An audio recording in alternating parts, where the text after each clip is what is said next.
अगर आपके पास Android mobile है तो आज की वीडियो लाजमी देखें, क्योंकि आज मैं आपको मोबाइल के ऐसे 5 खुफिया फीचर्स दिखाने वाला हूं जो 99% लोगों को नहीं पता। और आखिरी वाला फीचर तो वाकई दिमाग घुमाएगा। अस्सलाम वालेकुम दोस्तों, आप देख रहे हैं दानियाल वेब्स और यहां हम रोजाना टेक्नोलॉजी, मोबाइल टिप्स और इंटरनेट के जबरदस्त राज बताते हैं।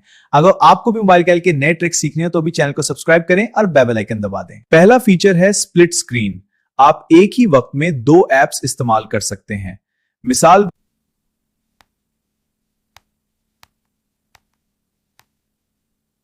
दूसरा खुफिया फीचर है स्क्रीन रिकॉर्डर। ज्यादातर लोगों को पता नहीं होता कि मोबाइल में पहले से स्क्रीन रिकॉर्डिंग मौजूद होती है। क्विक सेटिंग्स में जाकर स्क्रीन रिकॉर्डर ऑन करें और आप मोबाइल की हर चीज रिकॉर्ड कर सकते हैं। तीसरा जबरदस्त फीचर है गेस्ट मोड। अगर कोई दोस्त आपसे मोबाइल में आप गेस्ट मोड करता है कि वो आपकी गैलरी या पर्सनल चीजें ना देख सके। चौथा फीचर है हिडन एप्स। आप अपनी पर्सनल एप्स को हाइड भी कर सकते हैं। सेटिंग्स में जाकर प्राइवेसी में हिडन एप्स का ऑप्शन मिल जाता है। पांचवा फीचर है बैक टैप शॉर्टकट। मोबाइल के पीछे 2 बार टैप करें और फौरन स्क्रीनशॉट या कोई ऐप ओपन हो जाएगी। ये फीचर वाकई बहुत पावरफुल है। अगर आपको ये ट्रिक्स पसंद आए तो वीडियो को लाइक करें और कमेंट में बताएं कि आपको कौन सा फीचर सबसे ज्यादा पसंद आए। ऐसी मजीद जबरदस्त टेक वीडियोस के लिए दानियाल वेब्स को सब्सक्राइब करना ना भूलें। अल्लाह हाफिज।